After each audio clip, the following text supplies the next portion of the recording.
જય હિન્દ જય ભારત મિત્રો, હું મનીષ સિંધી આપ સર્વે વિદ્યાર્થી મિત્રોનું સ્વાગત કરું છું વેબ સંકુલના આપણા ઓનલાઈન પ્લેટફોર્મ પર। આજે આપણે 17 ડિસેમ્બર 2023ના મોસ્ટ આઈએમપી કરંટ અફેર્સની ચર્ચા કરીશું, જે આપણી આવનારી પરીક્ષા માટે ખૂબ જ ઉપયોગી થઈ શકે એમ છે। તો ચાલો ચર્ચાને આગળ વધારીએ, અને ચર્ચાને આગળ વધારું એ પહેલા તમને બધાને ખ્યાલ હશે કે ગૌણ સેવા પસંદગી મંડળ બોર્ડ દ્વારા 1208 જે છે સિવિલ એન્જિનિયરિંગની ભરતીની જાહેરાત કરવામાં આવી છે, એટલે ટેકનિકલ ભરતીની જાહેરાત કરવામાં આવી છે। અને અહીંયા વેબ સંકુલ સિવિલ એન્જિનિયરિંગ તમારા માટે લઈને આવ્યું છે નિર્માણ બેચ, જેમાં ગુજરાતની સૌથી અનુભવી ટેકનિકલ અને નોન ટેકનિકલ બંને ટીમ દ્વારા તમને શિક્ષણ આપવામાં આવશે। 18 તારીખથી જે છે એના ડેમો લેક્ચર શરૂ થઈ રહ્યા છે। 18 ડિસેમ્બરથી લગાવીને 23 ડિસેમ્બર સુધી ડેમો લેક્ચર છે, અને એનો સમય જે છે 6 વાગે છે। આ બેચમાં જેટલા પણ વિદ્યાર્થી મિત્રો જોડાવા ઈચ્છે છે એમને વેબ સંકુલ civil engineering live app download કરવાની રહેશે, અને સાથે સાથે ખાસ ધ્યાન રાખજો, આ હેલ્પલાઇન નંબરનો ઉપયોગ કરજો। આ હેલ્પલાઇન નંબરની મદદથી તમે વધુ માહિતી મેળવી શકો છો। ડેલી દિન વિશેષમાં જે છે પહેલો પ્રશ્ન છે કે ભારતના મુખ્ય ન્યાયાધીશ, રાષ્ટ્રપતિ અને ઉપરાષ્ટ્રપતિ તરીકે સેવા આપવાનું ગૌરવ કોને જાય છે? તો આપણા દેશના એકમાત્ર મુખ્ય ન્યાયાધીશ એવા થયા કે જેઓ આપણા દેશના રાષ્ટ્રપતિ પણ બન્યા, ઉપરાષ્ટ્રપતિ તરીકે પણ કાર્ય કર્યું, અને મુખ્ય ન્યાયાધીશ, આ ત્રણેય પદ પર તો આમનું નામ આવશે તમને બધાને ખબર છે જસ્ટિસ એમ હિદાયતુલ્લાહ સાહેબ જે છે આ એકમાત્ર સુપ્રીમ કોર્ટના ન્યાયાધીશ છે। ભારતના 11મા ચીફ જસ્ટિસ ઓફ ઇન્ડિયા ન્યાયાધીશ મોહમ્મદ હિદાયતુલ્લાહ સાહેબની વાત કરીશું। એમનો જન્મ 17 ડિસેમ્બર 1905ના રોજ લખનઉ સંયુક્ત પ્રાંત એટલે ઉત્તર પ્રદેશમાં થયો હતો। ભારતના એકમાત્ર સુપ્રીમ કોર્ટના મુખ્ય ન્યાયાધીશ કે જેમણે રાષ્ટ્રપતિ, ઉપરાષ્ટ્રપતિ અને સુપ્રીમ કોર્ટના મુખ્ય ન્યાયાધીશ તરીકે ફરજો બજાવી હોય। એમનું અવસાન 18 સપ્ટેમ્બર 1992ના રોજ બોમ્બે ખાતે થયું હતું। તેઓ ભારતના પ્રથમ મુસ્લિમ મુખ્ય ન્યાયાધીશ હતા સાહેબ। નવેમ્બર 1956ની અંદર જસ્ટિસ એમ હિદાયતુલ્લાહને મધ્યપ્રદેશ હાઈકોર્ટની અંદર મુખ્ય ન્યાયાધીશ તરીકે જે છે નિમણૂક આપવામાં આવે છે। મોહમ્મદ હિદાયતુલ્લાહ સાહેબની વાત કરીશું તો 25 ફેબ્રુઆરી 1968 થી લઈને 70 સુધી ભારતના જે છે મુખ્ય ન્યાયાધીશ હતા સાહેબ। અને 31 ઓગસ્ટ 1979 થી ઓગસ્ટ 1984 સુધી ભારતના છઠ્ઠા ઉપરાષ્ટ્રપતિ। 20 જુલાઈ 1969 થી 24 ઓગસ્ટ 1969 સુધી વાત કરીએ, અને 6 ઓક્ટોબર 1982 થી લગાવીને ઓક્ટોબર 82 સુધીની વાત કરીશું। ત્યાર પછી જે છે 25 જુલાઈ 1983 થી લગાવીને પાછા 25 જુલાઈ 1983 એક દિવસ, અને ત્યાર પછી જે છે 84 થી જે છે ભારતના કાર્યકારી રાષ્ટ્રપતિ તરીકે પણ એમણે સેવા આપી। દેશના ત્રીજા રાષ્ટ્રપતિ ડોક્ટર ઝાકિર હુસેન સાહેબનું આકસ્મિક જે છે અવસાન થયું, અને એ ઉપલક્ષમાં કાર્યકારી રાષ્ટ્રપતિ બને છે। તત્કાલીન ઉપરાષ્ટ્રપતિ વીવી ગિરી સાહેબ જે છે રાષ્ટ્રપતિની ચૂંટણીમાં ભાગ લેવા માટે રાજીનામું આપે છે, અને એમની જગ્યાએ એમને જે છે બનાવવામાં આવે છે। તો આ એક આખો કહેવાય કે પેચીદો મામલો હતો, અને આજના દિન વિશેષની અંદર આ એક જીકે નો પોઈન્ટ આપણો કવર થાય। બીજો પ્રશ્ન છે કે ડિસેમ્બર 2023માં લોન્ચ થયેલી ભારતની સૌથી ઝડપી સૌર ઇલેક્ટ્રિક બોટનું નામ શું છે? સૌર સંચાલિત બોટ, અને એ પણ ઝડપી, ફાસ્ટેસ્ટ, તો એનું નામ છે બેરાકુડા અથવા બારાકુડા। આવા અલગ અલગ જે છે આના પ્રોનાઉન્સિએશન થઈ શકશે। અને આ ઉપરાંત જે છે સૂર્યાંશુ નામથી તમને ખ્યાલ હશે, આ આપણા દેશની પૂછી લે સૌ પ્રથમ સૌર સંચાલિત બોટ, આપણા દેશની પ્રથમ સૌર સંચાલિત બોટ પૂછે તો જવાબ આપણે સૂર્યાંશુ લખીને આવવાનું છે। પણ જો એમ પૂછી લે કે આપણા દેશની સૌથી ઝડપી સૌર સંચાલિત બોટ કઈ, જો ઝડપી પૂછે સાહેબ તો યાદ રાખી લેજો એ આવશે બેરાકુડા અથવા બારાકુડા। અલગ અલગ રીતે તમે આને યાદ રાખી શકો છો। તો અહીંયા બારાકુડા જોઈ શકો છો, India's fastest solar electric boat જે છે 13 ડિસેમ્બર 2023ના રોજ જે છે નવાગાડી શિપયાર્ડ પાનવેલી ખાતે જે છે એસકે સિંઘ મજગાંવ ડોકયાર્ડ લિમિટેડ ખાતે લોન્ચ કરવામાં આવે છે। તો આ ઓલ સ્પીડ નો એમિશન એટલે સ્પીડ પણ છે, પણ સાથે સાથે ગ્રીન હાઉસ ગેસ ઉત્સર્જન નથી। તો ભારતની સૌથી ઝડપી જે છે આને લોન્ચ કરવામાં આવી છે। આ અત્યાધુનિક boat Mazagon dockyard ship builders limited અને નેવેલ્ટ દ્વારા જે છે સંયુક્ત રીતે તૈયાર કરવામાં આવી છે। બારાકુડાનું નામ જે છે ઝડપી લાંબી માછલી છે એના નામ પરથી રાખવામાં આવ્યું છે, ને આ બોટ નેવલ વર્કબોટ હેતુ માટે તૈયાર કરવામાં આવી છે।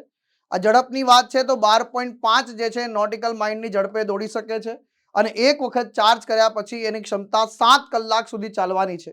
લંબાઈ 14 મીટર છે અને પહોળાઈ 4.4 મીટર છે.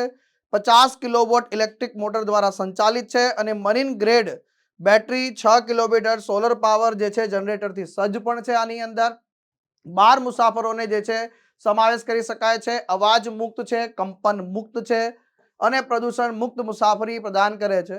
નેવલ્ટ સોલર એન્ડ ઇલેક્ટ્રિક બોટ્સની વાત કરીશું. આ દેશની એવી ટેકનોલોજી કંપની છે જે સૌર વિદ્યુત જહાજોના નિર્માણમાં અને દરિયાઈ ક્ષેત્રમાં ડીકાર્બનાઇઝેશન કરવા માટે વિશેષતા ધરાવે છે. અને ખાસ કરીને જે છે આપણા દેશની જે છે પ્રથમ સૌર સંચાલિત બોટ જે છે એ કેરળમાં લોન્ચ કરવામાં આવી હતી. કઈ જગ્યાએ? કોચી ખાતે. આપણા દેશમાં જે છે વાત કરું અહીંયા તો આપણા દેશમાં વોટર મેટ્રોની શરૂઆત કઈ જગ્યાએ? તો કેરળ રાજ્યની અંદર અને કેરળ રાજ્યના કોચી ખાતે કરવામાં આવી હતી. આ પણ જરા ખાસ ધ્યાન રાખી લેજો. તો રોયલ સોસાયટી ઓફ કેમિસ્ટ્રી દ્વારા રસાયણશાસ્ત્રના શિક્ષણને આગળ વધારવા માટે અને એના યોગદાનને માન્યતા આપવા માટે શિક્ષણ માટે નાયહોમ પ્રાઇઝ મેળવવા માટે કોની પસંદગી કરવામાં આવી છે? તો સવિતા લાડકે. લાડકો નહીં, લાડગે આમનું નામ છે સાહેબ. તો આ જે છે તમને દેખાઈ રહ્યા છે નાહલોમ પ્રાઇઝ ફોર એજ્યુકેશનની વાત કરીશું. સવિતા લાડગેને આપવામાં આવ્યો છે. તો Homi Bhabha centre for science એજ્યુકેશનના પ્રોફેસર છે. એમને રોયલ સોસાયટી ઓફ કેમિસ્ટ્રી દ્વારા જે છે શિક્ષણમાં તેમના યોગદાન બદલ જે છે આ નાયહોમ પ્રાઇઝથી જે છે સન્માનિત કરવામાં આવ્યા છે. આમાં 5,000 પાઉન્ડનું જે છે પુરસ્કાર હોય છે. એક મેડલ આપવામાં આવે છે, સર્ટિફિકેટ પ્રાપ્ત થાય છે.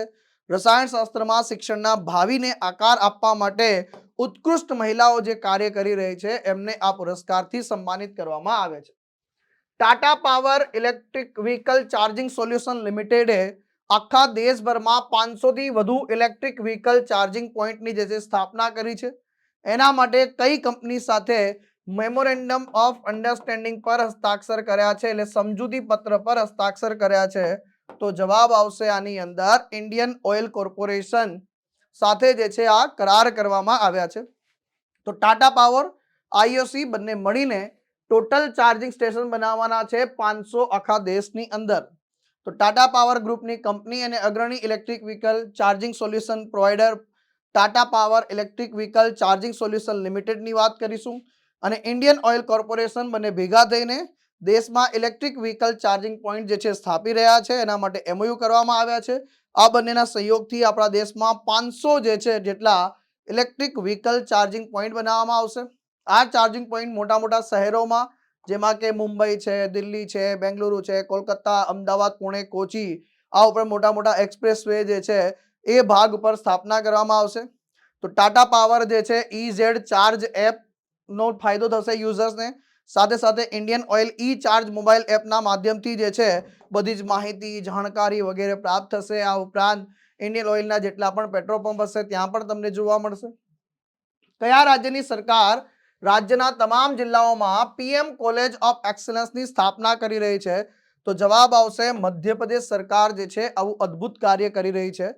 તો મધ્યપ્રદેશના જે છે નવા મુખ્યમંત્રી કોણ બન્યા છે? મોહન યાદવ સાહેબ બન્યા છે. મધ્યપ્રદેશના રાજ્યપાલ પણ તમને ખ્યાલ છે.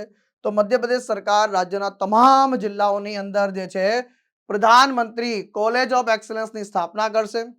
ભોપાલમાં જે નવા મુખ્યમંત્રી છે સાહેબ એમના પહેલા જ દિવસે અનાઉન્સમેન્ટ આવ્યું કે મોહન યાદવજીની અધ્યક્ષતામાં જે પહેલી બેઠક મળી કેબિનેટની એમાં આ નિર્ણય લેવામાં આવ્યો છે. આના માટે જે છે કુલ 570 સરકારી કોલેજોમાંથી દરેક જિલ્લામાં એક કોલેજને પીએમ કોલેજ ઓફ એક્સલન્સ તરીકે જે છે અપગ્રેડ કરવામાં આવશે. એમના વિકાસ પાછળ ટોટલ 460 કરોડ રૂપિયા ખર્ચ કરવામાં આવશે. આ ઉપરાંત તમામ સરકારી અને ખાનગી યુનિવર્સિટીમાં વિદ્યાર્થીઓની ડિગ્રી અને માર્કશીટ જે છે ડીજી લોકરની અંદર જે છે અપલોડ પણ કરવામાં આવશે. આ ઉપરાંત મધ્યપ્રદેશની જે પહેલી કેબિનેટ મળી એમાં સરકારે તેંદુના પાન સંગ્રહનો જે દર છે દર 3,000 રૂપિયા પ્રતિ થેલીથી વધારીને 4,000 રૂપિયા પ્રતિ થેલી કરવાનો જે છે નિર્ણય કર્યો છે. તમામ જિલ્લાઓમાં સાયબર તહેસીલ સિસ્ટમ લાગુ કરવામાં આવશે. ધાર્મિક અને અન્ય સ્થળોએ જે છે લાઉડસ્પીકરના જે છે ગેરકાયદેસર ઉપયોગ પર પ્રતિબંધ મૂકવાનો પણ નિર્ણય આ સરકારમાં કરવામાં આવ્યો છે. મધ્યપ્રદેશ એનું પાટનગર ભોપાલ, નવા મુખ્યમંત્રી ડોક્ટર મોહન યાદવ અને કોની જગ્યાએ? તો આના પહેલા શિવરાજસિંહ ચૌહાણ મુખ્યમંત્રી હતા, 4 વખત મધ્યપ્રદેશના મુખ્યમંત્રી રહી ચૂક્યા. આ ઉપરાંત નાયબ મુખ્યમંત્રી તરીકે જગદીશ દેવડા અને રાજેન્દ્ર શુક્લ આ બંને શપથ લીધા હતા. મધ્યપ્રદેશ વિધાનસભાના સ્પીકર તરીકે કોની ચયન કરવામાં આવ્યું છે? તો નરેન્દ્રસિંહ તોમર. રાજ્યપાલ મંગુભાઈ સિંહ પટેલ. લોકસભાની કુલ બેઠકો 29 છે, રાજ્યસભાની 11 છે, વિધાનસભાની 230 છે. એ જ રીતે તમારે જે છે જવાબ આપવાનો છે કે ગુજરાતમાં વિધાનસભાની કેટલી, લોકસભાની કેટલી અને રાજ્યસભાની સીટો કેટલી છે સંખ્યા, એ તમારે નીચે લખવાનું છે કોમેન્ટ બોક્સની અંદર. ઈસરો દ્વારા નક્કી કરવામાં આવ્યું છે કયા વર્ષ સુધીમાં પ્રથમ ભારતીય અવકાશ યાત્રીઓને ચંદ્ર પર મોકલવાની સંપૂર્ણ એક યોજના તૈયાર છે. ઈસરોના ચેરમેન જાતે આવ્યા છે, જાતે અનાઉન્સમેન્ટ કર્યું છે સાહેબ કે 2040 સુધીમાં જે છે અહીંયા શું કરવામાં આવશે? તો માનવને અવકાશયાનમાં મોકલવામાં આવશે, જોડે ચંદ્ર પર મોકલીશું. 2075 ની અંદર ગોલ્ડમેન સાચ જે છે એણે ભલા શું કહેવાય એક ભવિષ્યવાણી કરી છે કે ભારત વિશ્વની જે છે બીજી મોટી અર્થવ્યવસ્થા બનવા જઈ રહ્યું છે આની અંદર. આ ઉપરાંત S&P ગ્લોબલે પણ કીધું છે ભાઈ કે ભારત જે છે 2030 સુધીમાં જે છે એ એશિયાની બીજી મોટી અર્થવ્યવસ્થા બનવા તરફ આગળ વધી રહ્યું છે. આપણા દેશમાં સિકલ સેલ એનિમિયા ને નાબૂદ કરવા માટે કઈ પસંદગી કરવામાં આવી છે? તો 2047 સુધીનું જે છે લક્ષ્ય યાદ રાખવામાં આવ્યું છે. તો અહીંયા ઈસરોના ચેરમેન એસ સોમનાથ સાહેબ જાતે આવ્યા, પોતે પ્રેસ કોન્ફરન્સ કરી માહિતી આપી કે 2040 સુધીમાં આપણા જે છે અવકાશ યાત્રીને ચંદ્ર પર મોકલવાની અમે યોજના બનાવી છે. એના ઉપર અમે જે છે બહુ ધમકમથી કાર્ય કરી રહ્યા છે. 3 દિવસ માટે 2 થી 3 જે છે ભારતીય અવકાશ યાત્રીઓને ક્રૂને લો અર્થ ઓર્બિટમાં જે છે મોકલવાની યોજના છે. ગગનયાન મિશન તમને બધાને ખ્યાલ હશે, ભારતીય વાયુસેનાના 4 ટેસ્ટ પાયલટને મિશન માટે નિયુક્ત જે છે પસંદ કરવામાં આવ્યા છે. હાલમાં બેંગલુરુ ખાતે આવેલા એસ્ટ્રોનોટ ટ્રેનિંગ ફેસિલિટી ATF ખાતે આમની જે છે તાલીમ પણ આપવામાં આવી રહી છે.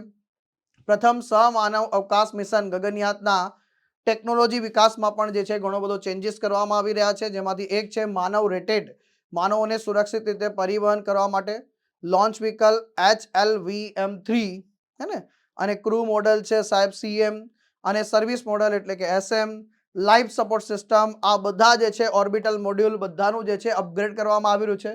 એર ડ્રોપ ટેસ્ટ જે છે, પેડ અબોટ ટેસ્ટ છે, ટેસ્ટ વ્હીકલ ફ્લાઇટ છે, 2 નોન જે છે ક્રૂ મિશન જે છે G1 G2 પહેલા પરીક્ષણ કરવામાં આવશે એકચ્યુઅલીમાં મોકલતા પહેલા જે છે. ટેસ્ટ વ્હીકલ TVD1 જે છે એનું પણ હાલમાં પરીક્ષણ ઓક્ટોબર મહિનાની અંદર કરવામાં આવ્યું હતું અને સફળ પરીક્ષણ રહ્યું, એ આપણા માટે ગર્વ સમાન બાબત રહી. આ ઉપરાંત જે છે તમને બધાને ખ્યાલ હશે કે ઈસરો એની સ્થાપના 15 ઓગસ્ટ 1969માં કરવામાં આવી. સૌથી પહેલા 1962માં આની સ્થાપના જે છે ઇન્કોસ્પાર તરીકે કરવામાં આવે છે. કયા તરીકે? ઇન્કોસ્પાર તરીકે કરવામાં આવે છે. પછી 15 ઓગસ્ટના રોજ આ બને છે સાહેબ ડોક્ટર વિક્રમ સારાભાઈ જે છે એના વિક્રમ સારાભાઈ પ્રથમ જે છે ચેરમેન બને છે. આ ઉપરાંત અત્યારે હાલ એસ સોમનાથ સાહેબ છે, અને એસ સોમનાથ સાહેબ ઈસરોના ચેરમેન હોવા સાથે સાથે ડિપાર્ટમેન્ટ ઓફ સ્પેસ અંતરિક્ષ વિભાગના જે છે સચિવ પણ છે, એ પણ જોડે યાદ રાખવાનું છે. મંત્રીમંડળે સુરત એરપોર્ટને જે છે આંતરરાષ્ટ્રીય એરપોર્ટ તરીકે જાહેર કરવાની મંજૂરી આપી છે. આ બધાને ખ્યાલ આવી ગયો છે, અને ન્યૂઝપેપરની અંદર તો આપણે આમ ઢોલ નગાડાની સાથે સાંભળ્યું, પણ એ કયા તાલુકામાં આવેલું છે? સુરત જિલ્લાના કયા તાલુકામાં આવેલું છે? પલસાણા, માંડવી, ચોર્યાસી, બારડોલી. મને ખ્યાલ છે કે તમે આની અંદર થોડા ફસાઈ ગયા હશો, પણ ચિંતા ના કરો, આ પ્રકારના પ્રશ્નો માટે આપણે તૈયારી કરવા માટે જ લેક્ચર હોય છે. 84 તાલુકામાં આવેલું છે, તો અહીંયા દરખાસ્તને મંજૂરી આપવામાં આવી છે સુરતને ઇન્ટરનેશનલ એરપોર્ટ તરીકે ડિક્લેર કરવાની સાહેબ. તો આનાથી જે છે આગળ તમને ખ્યાલ હશે સુરત ડાયમંડ બ્યુર્સ ને આ બધું એનું ઉદ્ઘાટન પણ થવાનું છે. અહીંયા ઘણું બધું જે છે આપણે નિકાસ કરીએ છીએ, તો હવે ઇન્ટરનેશનલ એરપોર્ટ બનવાથી ઘણો ફાયદો થશે, વિકાસમાં પણ આગળ વધશે. આ ક્યાં આવેલું છે? તો મગદલ્લા વિસ્તારમાં આવેલું છે. આ મગદલ્લા વિસ્તાર જે છે 84 તાલુકામાં આવેલો છે સુરત જિલ્લાના. 9 જૂન 2018ના રોજ જે છે અને કસ્ટમ એરપોર્ટનો દરજ્જો પ્રાપ્ત થયો હતો, અને 15 ડિસેમ્બર 2023ના રોજ આંતરરાષ્ટ્રીય એરપોર્ટનો દરજ્જો પ્રાપ્ત થયો છે. સુરત જિલ્લાની અંદર તાલુકાની સંખ્યા ગણીએ તો એ નંબર 1 84, પલાસણા, 3 મહુવા, 4 માંગરોળ, 5 કામરેજ, 6 માંડવી, 7 ઓલપાડ, 8 ઉમરપાડા અને 9 બારડોલી. અને હવે તમને કોઈ યાદ આવતો હોય તો નીચે કોમેન્ટ બોક્સમાં લખજો. જેટલા મને યાદ છે એટલા મેં અહીંયા લખ્યા છે. કદાચ તમને કોઈ એક્સ્ટ્રા 10મું યાદ આવતું હોય તો લખજો. સુરત જિલ્લાની સરહદે જે છે વાત કરીએ તો ઉત્તરે ભરૂચ અને નર્મદા જિલ્લો છે, પૂર્વમાં તાપી જિલ્લો આવેલો છે, દક્ષિણમાં નવસારી જિલ્લો છે અને પશ્ચિમમાં અરબ સાગર છે સાહેબ. તો આ પણ જોડે ધ્યાન રાખજો. આ ઉપરાંત કેટલાક પ્રશ્નો પરીક્ષામાં પૂછાયેલા છે કે સોનાની મુહૂર્ત, ડાયમંડ સિટી, મક્કાનું પ્રવેશ દ્વાર, નર્મદ નગરી તરીકે કોને ઓળખવામાં આવે છે? તો સર આ બધાનો જવાબ આવશે સુરત. વાત છે 1 જુલાઈ 1850 ના રોજ નિવૃત્ત ન્યાયાધીશ એન્ડ્રુઝ દ્વારા શરૂ કરવામાં આવેલી લાઇબ્રેરી, બહુ જૂની લાઇબ્રેરી એન્ડ્રુઝ લાઇબ્રેરી હજી પણ ચાલુ છે. માનવ સર્જિત યાનનું એશિયામાં સૌથી મોટું માર્કેટ તો સુરતમાં છે. આયુર્વેદાચાર્ય બાપાલાલ વૈદ દ્વારા જે છે સ્થાપેલ આત્માનંદ ફાર્મસી પણ જે છે અહીંયા આવેલી છે. આ ઉપરાંત ઉત્તરાયણના ઉત્સવમાં પતંગને કનકવો તરીકે પણ ઓળખવામાં આવે છે. સહકારી ધોરણે ચાલતું ખાંડનું કારખાનું ગુજરાતમાં સૌ પ્રથમ ક્યાં શરૂ કરવામાં આવ્યું હતું સાહેબ? તો બારડોલીમાં શરૂ કરવામાં આવ્યું હતું. ખનિજ તેલ અને કુદરતી વાયુ સુરત જિલ્લામાં ક્યાંથી મળી આવ્યું છે? તો માંગરોળ અને ઓલપાડ તાલુકામાંથી મળી આવ્યું છે. ક્યાંથી? માંગરોળ અને ઓલપાડ તાલુકામાંથી મળી આવ્યું છે. નોવાક જોકોવિચ અને આયના સબાલેન્કા જે છે આઈટીએફ ઇન્ટરનેશનલ ટેનિસ ફેડરેશન દ્વારા ચેમ્પિયનના પુરસ્કારથી સન્માનિત કરવામાં આવે છે. વાત સાચી છે, પણ આઈટીએફ ચેમ્પિયન પુરસ્કાર જે છે એ કયા વર્ષથી આપવામાં આવે છે? તો સાહેબ આ પુરસ્કાર જે છે વર્ષ 1978 થી આપવામાં આવે છે. તો સર્બિયાના સ્ટાર ખેલાડી નોવાક જોકોવિચ સાહેબની વાત કરીએ, 24 ગ્રાન્ડ સ્લેમ ટાઇટલ વિજેતા, અને આયના સબાલેન્કા જે છે એમને 2023માં તમામ 4 ગ્રાન્ડ સ્લેમ સિંગલ ઇવેન્ટની અંદર એ ઓછામાં ઓછા સેમીફાઇનલ સુધી પહોંચ્યા છે. અને એટલા માટે જે છે ઇન્ટરનેશનલ ટેનિસ ફેડરેશન દ્વારા વર્લ્ડ ચેમ્પિયન પુરસ્કારથી અમને સન્માનિત કરવામાં આવ્યા છે. એ ખાસ ધ્યાન રાખી લેજો. જોકોવિચ જે છે એમણે 8મી વખત આઈટીએફ વર્લ્ડ ચેમ્પિયન પુરસ્કાર હાંસલ કર્યો છે. અને આ જે છે એક રેકોર્ડ છે સાહેબ. જે રીતે આપણે વાત કરી હતી ને કે આપણા જે છે લિયોનેલ મેસી સાહેબ બલોન ડી ઓર પુરસ્કાર 8મી વખત જીતીને રેકોર્ડ ઇતિહાસ રચ્યો છે, એમ આઈટીએફ વર્લ્ડ ચેમ્પિયન પુરસ્કાર 8 વખત જીતવાનો રેકોર્ડ પણ સર્બિયાના સ્ટાર ખેલાડી નોવાક જોકોવિચના નામ પર છે. જોકોવિચ સાહેબની વાત કરીશું તો ભાઈ એમણે પોતાની જર્ની એટીપી રેન્કિંગમાં જે છે આ વખતે 2023માં નંબર 1 પર પૂરી કરી. ચાલુ વર્ષે ઓસ્ટ્રેલિયન ઓપન, ફ્રેન્ચ ઓપન અને અમેરિકન યુએસ ઓપન જે છે 3 ટાઇટલ જીત્યા હતા. વિમ્બલ્ડનની વાત કરીશું તો એની અંદર પાછા રનર અપ રહ્યા હતા. સબાલેન્કા જે છે તો પ્રથમ વખત આ એવોર્ડ જીત્યો છે. ચાલુ વર્ષે ઓસ્ટ્રેલિયન ઓપનના સ્વરૂપે પોતાનો પ્રથમ ગ્રાન્ડ સ્લેમ ટાઇટલ જીત્યો. યુએસ ઓપનમાં રનર અપ રહ્યા. ફ્રેન્ચ ઓપન તથા વિમ્બલ્ડનની સેમીફાઇનલમાં પહોંચ્યા. એટલે કે આ પુરસ્કાર એક જ વર્ષમાં રમાતા 4 ગ્રાન્ડ સ્લેમ ટાઇટલમાં જો તમે ઓછામાં ઓછા સેમીફાઇનલ સુધી પહોંચો છો તો એ વખતે તમને આ પુરસ્કાર પ્રાપ્ત થાય છે. સપ્ટેમ્બરમાં પહેલી વખત પોતાના કારકિર્દીનું જે છે પહેલું ટાઇટલ જીત્યું હતું, ટોચનો ક્રમાંક પ્રાપ્ત કર્યો હતો સાહેબ. તો એ પણ ખાસ ધ્યાન રાખી લેજો આની અંદર. ચલો, સંયુક્ત રાષ્ટ્ર સુરક્ષા પરિષદ દ્વારા તાલિબાન વહીવટતંત્ર સામે પ્રતિબંધ દેખરેખ જૂથના મિશનને વધુ કેટલા વર્ષ જે છે લંબાવવામાં આવ્યું છે? તો આને જે છે અન્ય 1 વર્ષ માટે લંબાવવામાં આવ્યા છે. તો સંયુક્ત રાષ્ટ્ર સુરક્ષા પરિષદની વાત કરીશું તો એને તાલિબાન વહીવટતંત્ર સામે જે પ્રતિબંધ જે છે એના માટે જે દેખરેખ જૂથ છે આ મિશનને જે છે વધુ 1 વર્ષ માટે લંબાવવાનો નિર્ણય કર્યો છે. સંયુક્ત રાષ્ટ્ર સુરક્ષા પરિષદના સભ્યોએ જે છે ઠરાવ 2716 ને મંજૂરી આપી છે, જેમાં પ્રતિબંધ દેખરેખ જૂથને ઠરાવ 1988 દ્વારા સ્થાપિત સમિતિને સમર્થન આપવા માટે જે છે વિનંતી કરવામાં આવી છે. સંયુક્ત રાષ્ટ્રમાં અમેરિકી રાજદૂત જે છે અફઘાનિસ્તાનમાં શાંતિ અને સુરક્ષા માટે તાલિબાન વિરુદ્ધ પ્રતિબંધો ચાલુ રાખવા સમર્થન કર્યું હતું. આતંકવાદી જૂથોની પ્રવૃત્તિઓ, મહિલાઓ સામેના ભેદભાવ, સર્વસમાવેશ સરકારના અભાવે સુરક્ષા પરિષદ જે છે તાલિબાન પર જે છે આ આગળ રાખવા માંગે છે, ચાલુ રાખવા માંગે છે. તમને બધાને ખ્યાલ હશે યુનાઇટેડ નેશન સિક્યોરિટી કાઉન્સિલની જો વાત કરી રહ્યો છું તો આની અંદર જે છે કુલ સભ્યો કેટલા હોય છે ભાઈ? તો 15 હોય છે. આને પણ આપણે 2 ભાગમાં વિભાજિત કરીએ છીએ. 5 કાયમી સભ્યો હોય છે આની અંદર અને 10 બિનકાયમી સભ્યો હોય છે. આ બિનકાયમી સભ્યોમાંથી દર વર્ષે 5ની ચૂંટણી થાય છે સાહેબ. ચટણી નહીં, હા, શું થાય છે? ચૂંટણી થાય છે સાહેબ. અને આમનો જે કાર્યકાળ હોય છે, અવધિ કેટલી હોય છે ભાઈ આમની? તો 2 વર્ષની અવધિ હોય છે. ભારત કેટલી વખત જે છે બિનકાયમી સભ્ય બન્યો છે? તો 8 વખત આની અંદર બિનકાયમી સભ્ય તરીકે બની ચૂક્યો છે. 1900 જ્યારથી આની સ્થાપના થઈ તો પહેલા બિનકાયમી સભ્યોની સંખ્યા કેટલી હતી? 6, જેને વધારીને 1969 ની અંદર જે છે એ 10 કરવામાં આવી છે. એ પણ ધ્યાન રાખજો. અને 5 કાયમી સભ્યોની વાત કરીએ તો એની અંદર અમેરિકા આવશે, યુકે આવશે સાહેબ, એટલે કે બ્રિટન આવશે. ત્યાર પછી આપણે વાત કરીએ કે ભાઈ ફ્રાન્સ આવશે, રશિયા આવશે અને જર્મની નો લગતા અહીંયા ચીનને લખજો. કોને લખજો ભાઈ? ચીનને. તો કોઈ આ જે છે 5 કાયમી સભ્યો જે છે એ નિશેષા અધિકાર એટલે કે વીટો પાવર ધરાવે છે. એટલે 5 માંથી એક પણ ના પાડે તો ઠરાવ શું છે ત્યાં નિરસ્ત થઈ જાય છે, જેને નિશેષા અધિકાર તરીકે પણ ઓળખીએ છીએ. ઓર્ગેનાઇઝેશન ઓફ ઇસ્લામિક કોઓપરેશન બાબતે કયું અથવા કયા વિધાન અથવા વિધાનો સાચું અથવા સાચા છે? આની સ્થાપના 1969 ની અંદર અને હાલમાં 67 સભ્યો છે. તો પહેલું સ્ટેટમેન્ટ ખોટું થઈ ગયું. સંયુક્ત રાષ્ટ્ર પછી વિશ્વની ત્રીજી સૌથી મોટી આંતરરાષ્ટ્રીય સંસ્થા છે, આ પણ ખોટું છે. એટલે એક પણ વિધાન આની અંદર સાચું આવશે નહીં. તો સુપ્રીમ કોર્ટ દ્વારા તમને ખ્યાલ હશે કે અનુચ્છેદ 370 ઉપર આપવામાં આવેલા નિર્ણય પર સુપ્રીમ કોર્ટે કીધું કે ભાઈ આ જે છે નિર્ણય યોગ્ય હતું, પણ એના ઉપર જે છે ઓર્ગેનાઇઝેશન ઓફ ઇસ્લામિક ઓર્ગેનાઇઝેશન દ્વારા જે છે એક ટિપ્પણી આવી અને આ ટિપ્પણીના સંદર્ભમાં જે છે ભારત સરકારે પણ બહુ જબરદસ્ત જે છે રિપ્લાય આપ્યો છે. તો ઓર્ગેનાઇઝના જનરલ સચિવાલય દ્વારા જાહેર કરેલા નિવેદનને જે છે આપણે નકારી કાઢ્યું છે અને સામે સાથે ઠપકો પણ આપ્યો છે. આ સંયુક્ત રાષ્ટ્ર પછી વિશ્વની બીજી સૌથી મોટી આંતર સરકારી સંસ્થા છે સાહેબ. 4 ખંડોમાં ફેલાયેલા 57 દેશો જે છે આનું સભ્યપદ ધરાવે છે. મુખ્ય મથક સાઉદી અરેબિયાના જેદા ખાતે આવેલું છે. સ્થાપના 1969માં કરવામાં આવી છે, વાત સાચી છે. સત્તાવાર ભાષાઓ અરબી, અંગ્રેજી અને ફ્રેન્ચ છે. તો આટલી ભાષાઓ ધરાવે છે. તો આ ધ્યાન રાખી લેજો. આ સંસ્થા ચર્ચામાં છે. ડિસેમ્બર મહિનાનું વર્તમાન વિશેષ જે છે બહાર આવી ચૂક્યું છે સાહેબ.